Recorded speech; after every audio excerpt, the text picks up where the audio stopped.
శివపార్వతుల కళ్యాణ మహోత్సవం, యజ్ఞ హోమం, అభిషేకం ఉంటుందని శ్రీ విశ్వనాథ గంగా భవానీ ట్రస్ట్ దేవాలయ నిర్మాణం మరియు సమాజ సేవ ఆలయ చైర్మన్ రజనీకాంత్ తెలిపారు.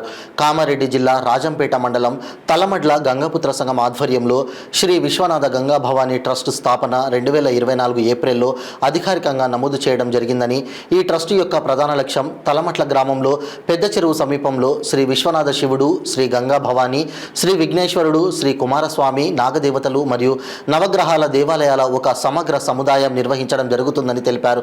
ఈ నెల 24వ తేదీన శ్రీ విశ్వనాథ స్వామి మహాన్యాస పూర్వక రుద్రాభిషేకం, బిల్వర్చన, దీపారాధన హోమం, శ్రీ శివపార్వతుల వారి ఉత్సవ విగ్రహాలకు కళ్యాణం తలమడ్ల గ్రామంలో శ్రీ విశ్వనాథ గంగా భవన్ ట్రస్ట్ ఆధ్వర్యంలో శ్రద్ధపూర్వకంగా నిర్వహిస్తున్నామని, ఈ కార్యక్రమంలో భక్తులు పెద్ద సంఖ్యలో పాల్గొని అమ్మవారి, స్వామివారి కృపకు పాత్రులు కాగలరని కోరారు.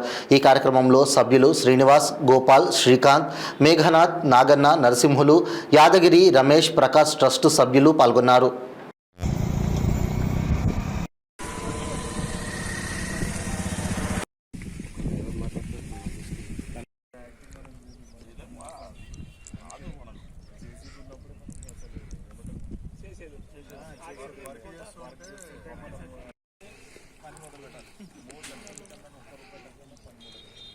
మెటీరియల్ అంతా డంప్ అయినాకనే మంచి మొత్తం అంతా డంప్ చేసుకొని 5 days ఉన్నాం.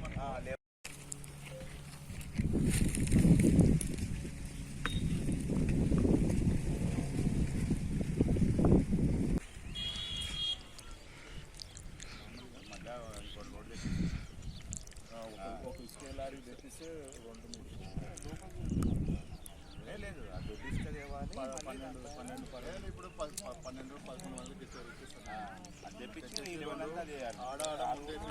ఈడొకటి జనం ఇలా మధ్యలో అటు ఇటు తీసుకొని ఆ సెక్షనర్లే రోడ్డు డైరెక్ట్ నింపాలంటే అది మన. నమస్కారం. తలమట్ల గ్రామంలో మేము విశ్వనాథ గంగా భవానీ ట్రస్ట్ అని ఒకటి స్థాపించి, ఈ గ్రామంలో శ్రీ విశ్వనాథుడు శివుడు కాశీ నుండి ప్రేరణ పొంది విశ్వనాథుడి ఆలయం మరియు గంగా భవానీ ఆలయంతో పాటు విఘ్నేశ్వరుడు, కుమారస్వామి మరియు నాగదేవత, నవగ్రహాల ఆలయాన్ని నిర్మించాలని తలపెట్టాము. ఇక్కడ 5 గుంటల ప్లేస్లో 3000 SFT మహామండపంతో 1.2 కోట్ల రూపాయల వ్యయంతో ఇక్కడ నిర్మించడానికి తలపెట్టాము. దీనికి శంకుస్థాపన ఆగస్టు 15న చేశాము. ఇప్పటి వరకు పునాదులు 15 లక్షల ఖర్చుతో మా ట్రస్ట్ సభ్యులు మరియు మా సంఘం సభ్యుల నుండి సేకరించి నిర్మించడం జరిగింది. ఇంకా ఆలయం ముందుకు వెళ్ళాలంటే అందరూ భక్తులు వారికి తోచిన విధంగా సహకరించి ఈ ఆలయం త్వరగా పూర్తయి మన కామారెడ్డి జిల్లాలో ఒక ప్రతిష్టాత్మకమైన ఆలయం నిలబెట్టాలని మేము అందరినీ కోరుకుంటున్నాము. ఇది కాశీ నుండి మేము తీసుకొచ్చే లింగంతో పాటే ప్రతిష్ట చేయాలని అనుకున్నాము కాబట్టి కాశీలో ఉన్న పవిత్రత ఇక్కడికి తీసుకొస్తాము.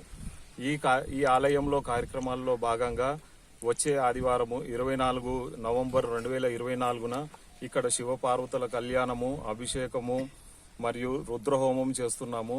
అభిషేకం చాలా విశిష్టంగా సప్తర్షుల హారతి, తర్వాత రుద్రాక్షలతో హారతి కూడా చేయిస్తున్నాము. కాబట్టి అందరూ భక్తులు 24న జరిగే కళ్యాణానికి తప్పకుండా రావాలని అందరినీ కోరుచున్నాము. ఆలయం కూడా ఒక చాలా ప్రతిష్టాత్మకంగా నిర్మిస్తున్నాము. ఈ గంగా భవానీని కూడా మేము కాశీ నుండి ప్రేరణ పొంది చేస్తున్నాము. ఎందుకంటే కాశీ గంగా హిమాలయాల్లో పుట్టి ప్రయాణిస్తూ దక్షిణం వైపు ప్రయాణిస్తుంది, కానీ కాశీలో గంగ మాత్రం ఉత్తరం వైపు ప్రయాణించి అది మన సర్వ పాపాలు హరించడానికి పుట్టిన గంగ. అందుకని అదే గంగామాత ప్రేరణతో తలమడ్ల గ్రామంలో కూడా మేము కాశీ విశ్వనాథుడితో పాటు గంగామాతను కూడా ఇక్కడ తీసుకురావాలని మా ప్రయత్నము. దీనితో భక్తులు తమ కోరికలు నెరవేర్చుకోవడానికి, తమ పాపకర్మలను శుద్ధి చేసుకోవడానికి ఉంటుందని ఇక్కడ ప్రతిష్టాత్మకంగా గంగా భవానీ ఆలయం కూడా నిర్ణయించడం జరుగుతుంది. అన్ని ఆలయాల్లాగా గర్భాలయంతో కాకుండా మేము గర్భాలయము, అర్ధమండపము, మహామండపములతో నిర్మిస్తున్నాము. ఇక్కడ ప్రతినిత్యము మాస శివరాత్రులకు, తర్వాత అమావాస్య పౌర్ణములకు అభిషేకము, అమ్మవారికి స్వామికి అభిషేకము, నిత్య కళ్యాణము చేయాలని మేము ఇక్కడ ఈ ట్రస్టుని స్థాపించి మేము ఆలయ నిర్మాణం చేపట్టాము. కాబట్టి భక్తులందరూ తమకు తోచిన విధంగా మాకు సహాయం చేసి చూడగలరు. మా వెబ్సైట్ svgbt.com, మీరు అందులో మా అన్ని వివరాలు చూడొచ్చు. మేము ఫేస్బుక్ మరియు ట్విట్టర్ తర్వాత యూట్యూబ్లో కూడా ఉన్నాము. మీరు డొనేట్ చేస్తే డైరెక్ట్ మా వెబ్సైట్ నుండి చేయండి.